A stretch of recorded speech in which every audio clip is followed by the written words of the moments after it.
All right, guys, welcome to the Golf Podcast Live. I'm Raphael Calamat alongside, as usual, Michael Bleakley. On this 85th episode of our show, we have an American golf legend that has accumulated 11 PGA Tour wins, 10 PGA Champion wins, two major runner-ups, 28 total professional wins. Pretty incredible. Best ranking on the official World Golf Ranking was seventh. And most importantly, won the 1983 Canadian Open. Yes, that's right. Never forget it. John Cook, welcome to the show. Yeah, welcome, John. Pleasure to be with you guys. Always a good time. Thank you for having me. John, you recently marked the end of your playing career on the PGA Tour Champions. You picked the Gallery Classic at Mission Hills. Tell us what that means to you finishing off there and why you chose that location. Yeah, it was interesting. I hadn't really competed in a couple years, and I never really and I didn't really want to announce a retirement. But when I heard that we knew that the Dinah Shore ANA Chevron championship was leaving Mission Hills after 50 years, and the PGA Tour champions went right on in and got Gallery as a great sponsor. I thought, well, you know what? I spent so much time there as a child, spent a lot of time there.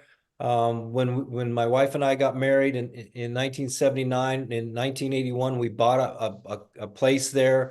My folks had been there since the early 70s at Mission Hills Country Club. So when they announced that they were going to have an event, a PGA Tour Champions event there at Mission Hills, I thought, you know what? This will be the swan song. I wasn't really going to compete anymore. I thought, what a great place to call it a career. Place where I really, really learned how to play golf. Ken Venturi was the first director of golf there. I met him there when I was 14 years old. Worked with him until he physically couldn't do it. I was close to 50 years old. So, we had a nice, huge run there. I just thought it was going to be the right spot. I had everybody in my family was there. Wow, My wife, that's cool. all my kids. Jason came from Austin. We had our daughter Courtney and granddaughter Colette come from Australia. Wow. Oldest daughter Kristen and her husband came over. We had my cousin was there. My sister was there. Her kids were there. It just seemed like the right place to be and to call it a career. It wasn't like a real formal announcement. But as the week went on, the players understood, the players knew there was a little something in the paper. There was a big board that everybody that attended signed something. It was really touching. So I just thought it was the right place. I thought it was the right time. 44 years playing professional golf. To formally announce that I was not going to compete in any more tour events. I'll play a pro-am, I'll play a pro member, I'll play a member guest, a member, but not a tour event any longer. So I just thought it was the right time, right place. With such an epic venue down in the desert there. And about 18 years ago, a buddy of mine and I were down in the area and we had a round booked. And we get to the course, get into the pro shop at Mission Hills, and they can't find our tee time. And we're pumped. I was like researching the course and, Yeah. having some fun. And it turns out we're booked at the Mission Hills Weston course, The Weston not that course far next away. door. Yeah. So we pack up the car again and drive out of there with our heads down and carry on. Had fun, but it just kind of Yes. took the wind out of our sails. Yeah, it's a great venue and a great choice for giving your final hurrah there. Yeah, and I played okay. I wasn't real competitive, but I played okay. Shot, I think, 3 rounds of par or better. So that was good for me. I had plenty of time. Jason, our son, caddied for me. He basically grew up on that practice tee. Whenever he went missing from the house, it was usually Jason up on the practice tee at 3 or 4 years old, just up there ripping golf balls. So I thought it was a great place to have him caddy for me and call it a day.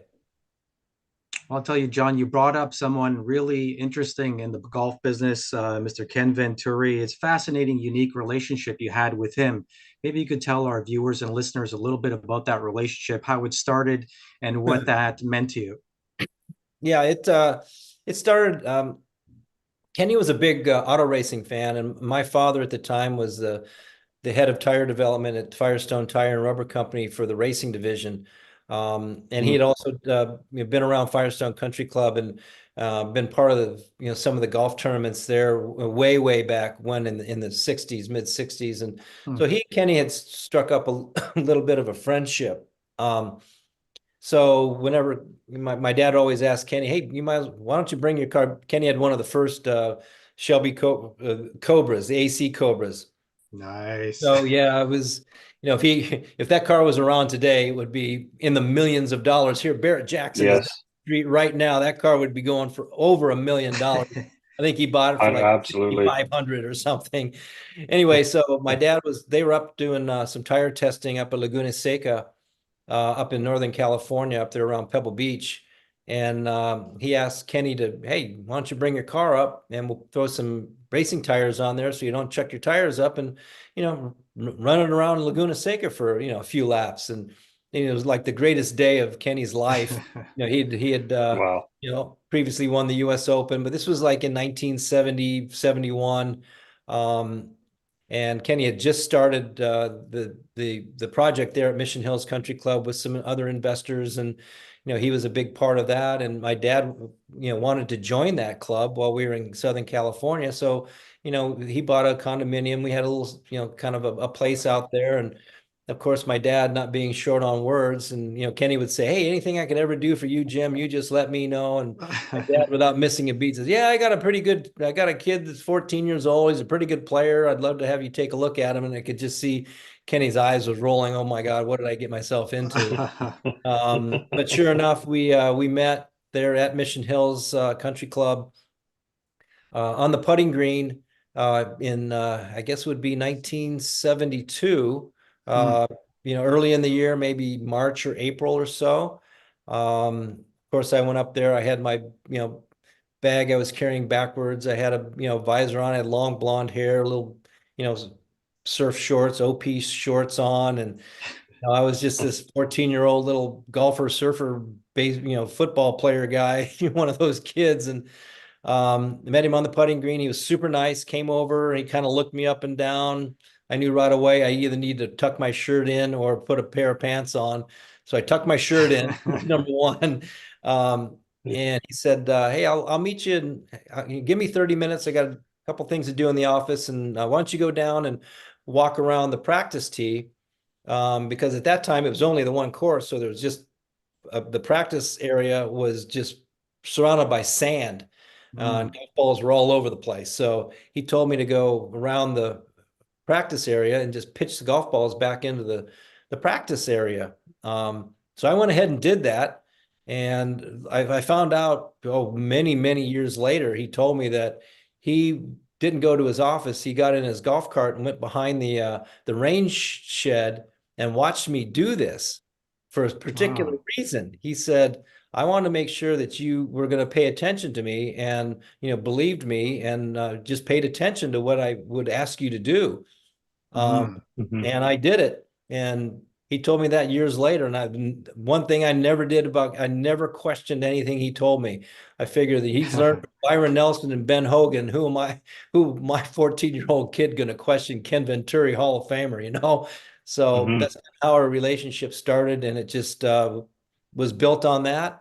I trusted him immensely with everything that I was going to be doing in golf. He didn't like me playing football too much. He didn't mind basketball, but I kind of kept doing that anyway. But we had a great relationship.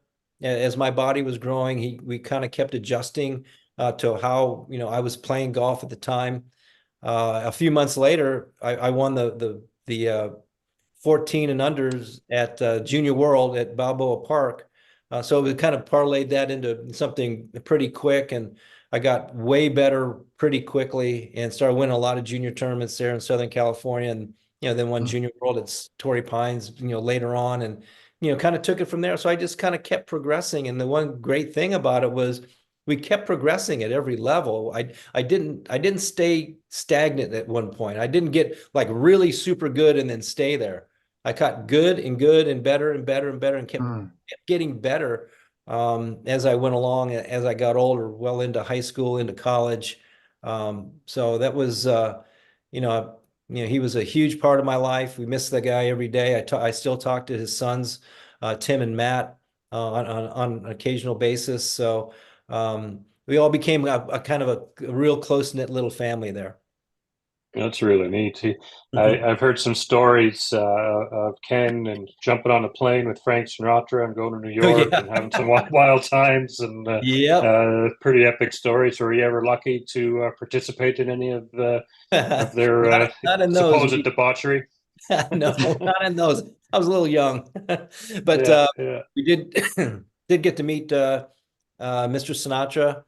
We did Great. get a chance to go over his house at one point in time when we were kids, and meet the great man and watch those two interact was amazing. The Mhm. interaction that Kenny had with Mr. Sinatra. So I've been very, very lucky. Meet a lot of great people. A lot through Kenny, and we would enjoy dinners when CBS was doing the telecasts out on tour. I was always Mhm. invited along with he and Frank Chikanian.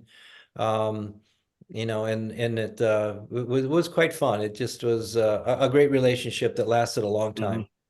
That's great. Wait. John, if we circle into something that's a little bit more current in what's happening now, we talked to Len Matisse yesterday, and we were talking about Nick Dunlap and what he accomplished by winning on tour. It's been 30 some odd years since an amateur on the PGA Tour has won an event. Your thoughts, if you were in his shoes, would you turn pro with everything that's going on right now with the level of game that's available on the PGA Tour and the amount of money? Should he just jump in and take advantage of all that comes with the win?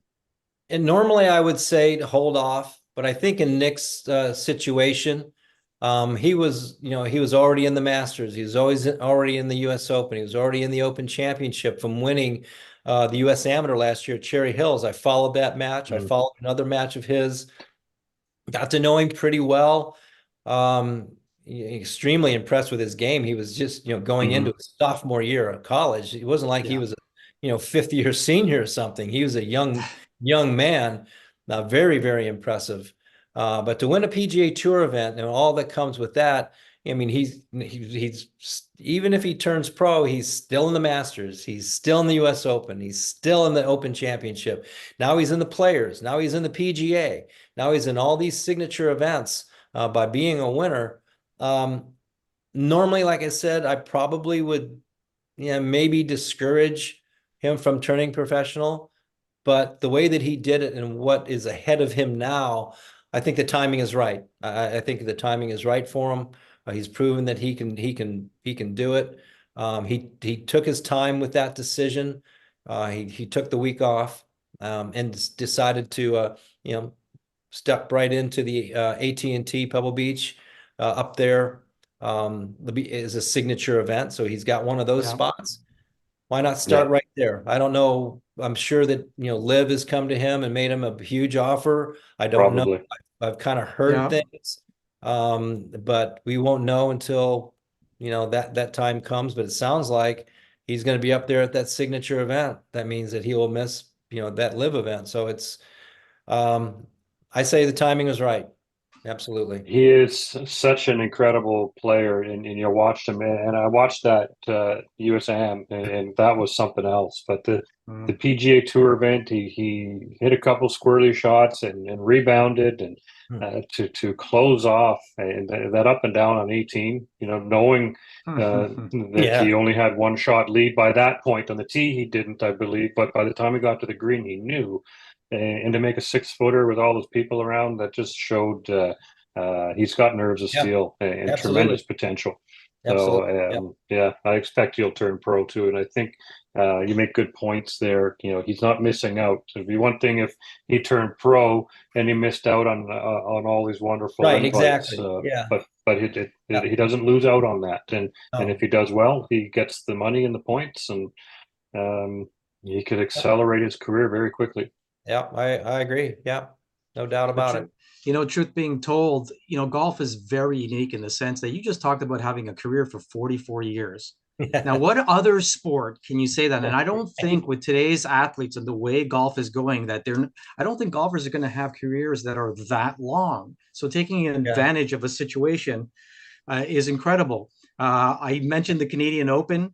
That was 41 years ago, 1983, you know. And Yeah. I was doing some math, and Mike and I were laughing about this. In 1983, you made $425,000 for first place.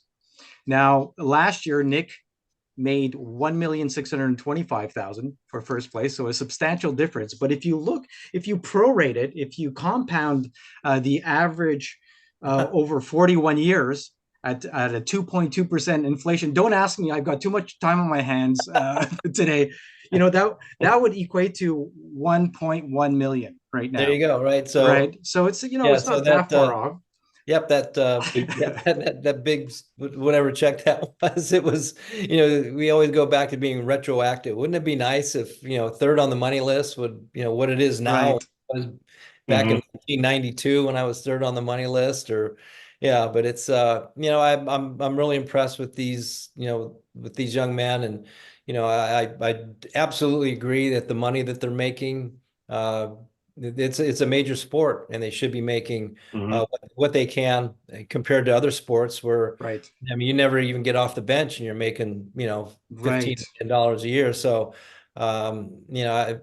for what they do, where they start the year with zero, they don't start the year with all that money. They start the year with zero, and you have to perform. If you don't perform, Hmm. they forget your name Yeah. pretty quick, and then out you go. John, we're Yeah. Canadians. We're Canadians, so we're going to ask you about that Canadian Open again. How much do you remember of those six Uh, playoff holes with Johnny Miller? yeah, Going down the stretch and winning that event. I think it was a fairly early win for you in your career. it's my second win. Yeah, it was. And the thing I try to tell people too is, well, Tiger was winning against these guys, and it was, well, you know what?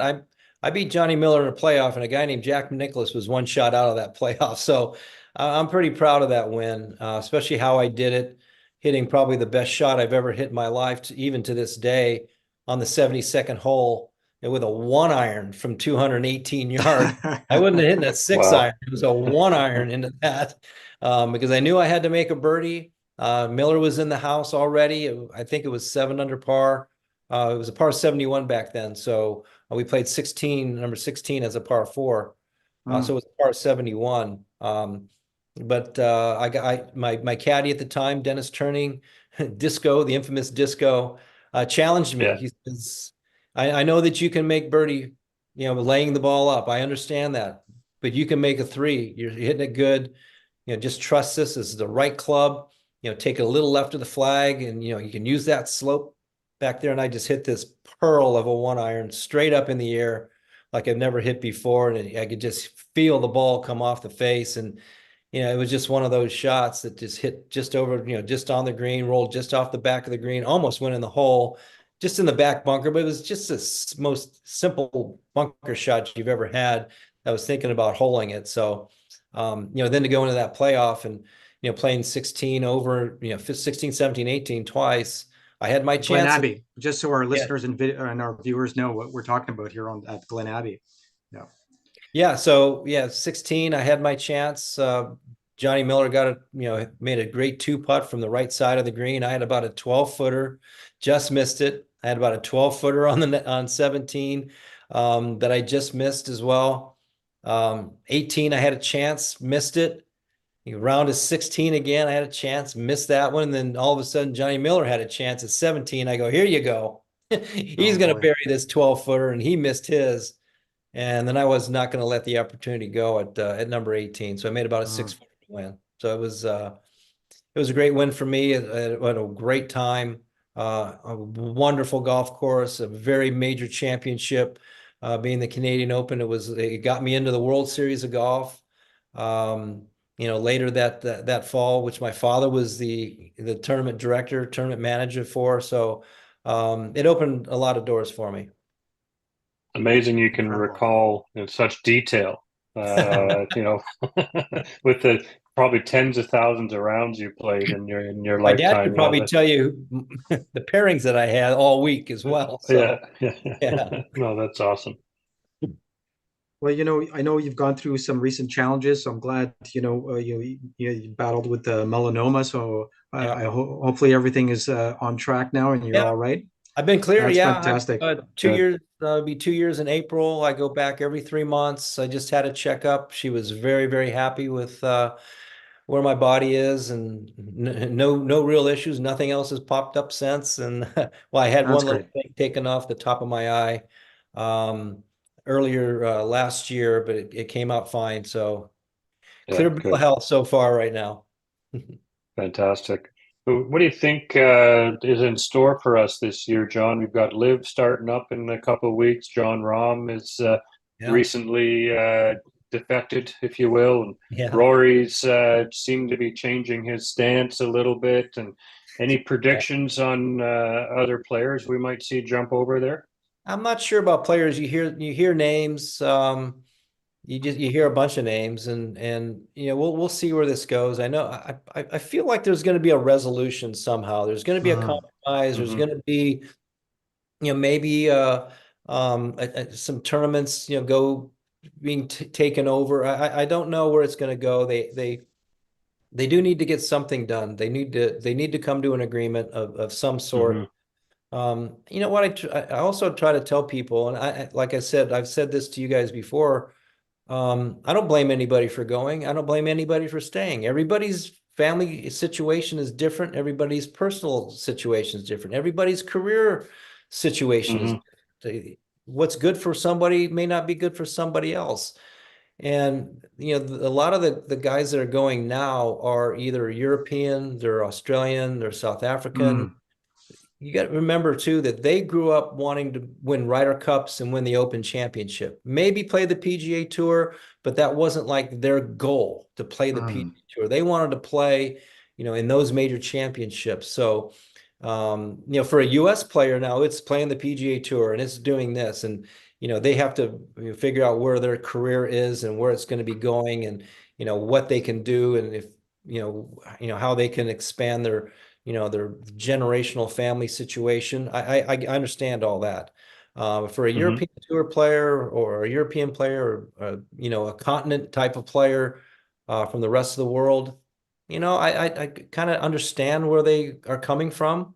Um, so it's like I said, it's different situations with different people, different players. Um, there's no right or wrong answer. It just it is what it is. But I do feel like fairly soon we're going to come to a point where the PGA Tour and the PIF are going to be able to integrate, to move this game forward without remorse, and keep mm. this great thing going. John, you Yeah. shared your thoughts recently on the 2023 Ryder Cup and how you found it challenging to watch. So maybe you Yeah, want to expand on that. yeah. And also a two-part question to the Century not being a champions event anymore. So the Ryder Cup and the Century, they'd love to get your feedback on that. Yeah, the Ryder Cup, pardon me, it was a little bit tough to watch, especially the first day where they got absolutely boat raced, and nobody looked like they were ready to play golf. It looked Mm, like they Yeah. had been out of the game for 5 weeks. It just looked that way. Um, the European tour, the European team looked like they were ready to go. They were prepared. They were going to get to day one, and they were going to come out blazing and firing on all cylinders. And it looked like the U.S. team just got so far behind the eight Yeah. ball that they looked disorganized. Just their games, not the team or the people or the players. They just didn't look ready to play to me, and it was hard to watch. Um, Yeah. they kind of got better as the week went on, with all the other kind of things that were supposed to be going on that never really were going on. I have some great inside info that a lot of that stuff was just totally made up. Uh, mm, but I mean, in uh, regards to the illness that was yeah, mysteriously yeah, circling around, or yeah, that the Patrick hat. with the note with the hat thing. I mean, that was yes, that was such a non-story that they made into a big it story. was. Who ended up being the best player on the U.S. team was Patrick Cantlay. You didn't want any part of Yeah, him. So it just fueled him, talking to him over the winter time. It just fueled his. But anyway, I thought that the team looked unprepared early. It got behind the eight ball. Then they really didn't have any chance after that. The European team was so ready to play. So I kind of put that maybe on Captain Johnson, but maybe been a little bit stronger on maybe playing a fall event to get ready, maybe Yeah. playing Napa the week before, or playing, something. Going Yeah. over to Europe and playing something the week Well, before. going there early wasn't a great idea, but what do I No. know? I don't think that they should have got there early, maybe Right. played and be fresh Yeah, with exactly. So everything. yeah, it was unusual to me. They just didn't look prepared, honestly. And the Yeah. Century, Kapalua or La Costa was always the tournament champions. You had Yeah. to have won a tournament to get in the event. You knew that. That's the qualification. No other Mhm. qualification. If you won an event, you got in. And now it's just, basically anybody in the top 50 win Yeah. it, not. So it's not really a tournament Yeah. champions. And I keep No, it's not. as well that it seems to me like the emphasis on winning. Winning is hard, believe you me. Winning is hard. Might be harder now than it's ever been, but it just doesn't seem like there's an emphasis on winning golf tournaments anymore. Down Mm. the stretch, you don't see guys trying to do something to win the tournament. Try to, backdoor a top 10 and you get those points to get in the world rankings. Okay. But the tournament champions should be the tournament champions. You have to have won a tournament. So I've Mm. been pretty Yeah. vocal on that. I'm pretty It, confident in that. it makes the field smaller, but that was what the draw of that What the event was, draw because was. Yeah. yeah, Exactly. you Exactly. have the most recent winners there in one place, and that's it. There's Yeah. no they're not changing the entry conditions to increase the field. Now just leave it as it Exactly. is. There's plenty of tour events, so there's dozens and dozens of guys there who any one of them can beat each other, and so it Exactly. takes away the excitement of that event, and I agree. especially but previous in the old schedule when we started in the beginning of January is that's tournament one for the year. It had a certain level of excitement when we were Yep. all waiting for golf. We saw it through silly season. We were looking forward to that. So yeah, Yeah. it's a shame. Hopefully they course correct and Well, the and, uh, calendar's and back. I'm tidy up glad that. that Mike, the Yeah, calendar's definitely. back. Yeah, I'm really happy with that's that. right. I am as well. I got to Yeah. give my 2 cents on the Ryder Cup. I think Keegan and Lucas should have been on the team, Yeah. based on No merit. doubt. But Hmm. instead of all this friend buddy stuff that seemed to be 100%. going on, but Yeah. again, Like we um, love JT, but he Yeah. didn't play his Yeah. way in there, and Play and, your and way it in. probably would have served him better in his career to sit out, because how that would piss you off. It's like Michael Jordan got cut, the first year of his high school ball team, so Exactly. that pissed him off, and he worked his butt off, and then look what happened. So Yeah. a lot to dissect. It's like the American team brought a butter knife to a gunfight, and, Totally. and Yeah. they lost badly. Yeah, I agree. Yeah, exactly. John, your future role as an analyst, is there anything coming up we could hear you or see you, and maybe some I always told Mike you should be a vice pick or a captain pick, either for the presidents or the Ryder Cup, but Oh your yeah. future role moving forward. Yeah, I'm excited. I have a very busy schedule this year in television. I'm doing 22 events for the PGA Tour champions. I'm going to Nice. do at least 5, 6 events on the PGA Tour, plus probably another 6 or 7 more events for the NCAAs, the college events. Nice. Great. A couple here this spring, with the NCAAs being at La Costa this year. Mhm. And there's some great, 3 or 4 fall season events that'll be fantastic. So I'm excited about that. It's where we kind of saw Nick Dunlap. It's where we saw a lot of these great players of today.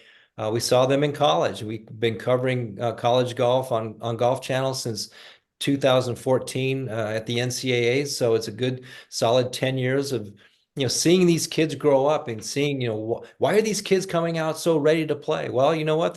They got to do interviews. They've got cameras moving all over the place. A lot of commotion going on, around a golf shot that they're going to hit. So, nothing really bothers them. So I'm excited to do that. It's going to be a busy year, and while I can still do it, keeps my brain thinking. Mhm. It keeps it a little bit sharp, not quite as sharp as I have been in the past, but we're working on that too. But it's going to be fun. It's going to be an exciting year on both the PGA Tour champions. PGA Tour obviously is in a great spot, and then NCAA golf. So you'll get your fair share here in my crackly voice on the tube. Sounds like you're That's traveling great. more this year than you have when you're playing. Definitely. My wife and I, we kind of joke about, now that I've retired from golf, I'm busier now than I was before Yeah. playing. Well, John, we're extremely thankful for you coming on and sharing your time with us and sharing these wonderful stories. And they'll have a place to live, and people could listen and watch you. Um, Hopefully, we could maybe get a game in our 9 holes. We're going to be doing some content in Florida later on this year. I know Okay. you're out in California, but let's stay in touch. Absolutely. My pleasure, guys. Always a pleasure to talk to you. You guys have a great show, and Thank it's you. fun to be part of. Thank you. All Awesome. right. No, we're really happy to have you come back for the third time now. So, no, again, thank you for your time and best of luck this year. We'll be watching and listening. Appreciate it. Thank you very much. Okay, All okay, right. take For care, Mike John. Bleakley and